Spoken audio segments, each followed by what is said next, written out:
Sobrang daming tao nung nagpunta kami sa Mall of Asia last December 25 para manood ng sine at kumain kami sa Vikings. Yung tipong parang akala mo nanonood ka na concert na hindi mahulugan ng karayom.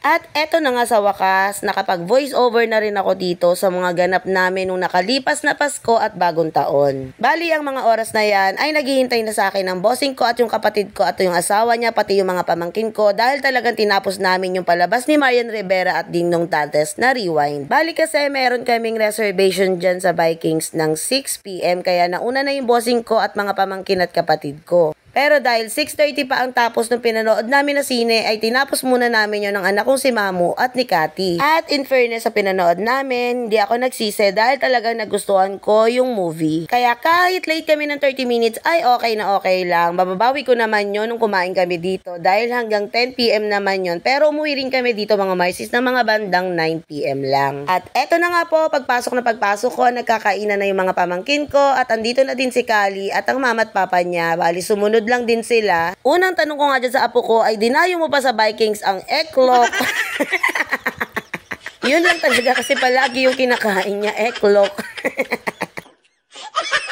At syempre dahil gutom na din ako ng mga oras na yan ay di na ako nagpatumpik-tumpik pa. Pumili na agad ako dito sa may beef station dahil umalis kami sa bahay ng 2 PM at nag-window shopping muna kami. Window lang walang shopping.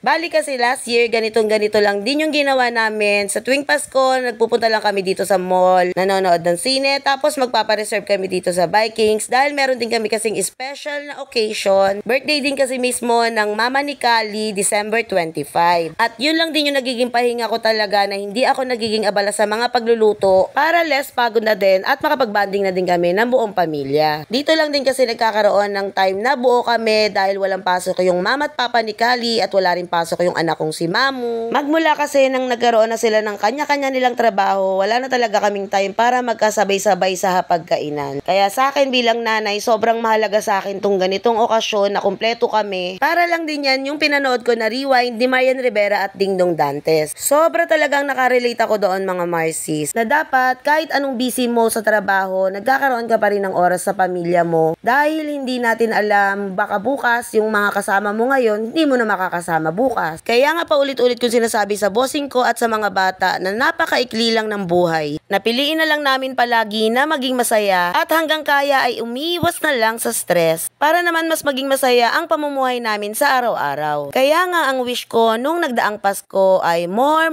memories pa sa aking buong pamilya at binibiro ko pa nga itong manugang ko na sabi ko ay napakaswerte niya dahil sa tuwing nakain kami dito may nagpe-perform pa at binabati siya ng happy birthday. Charot.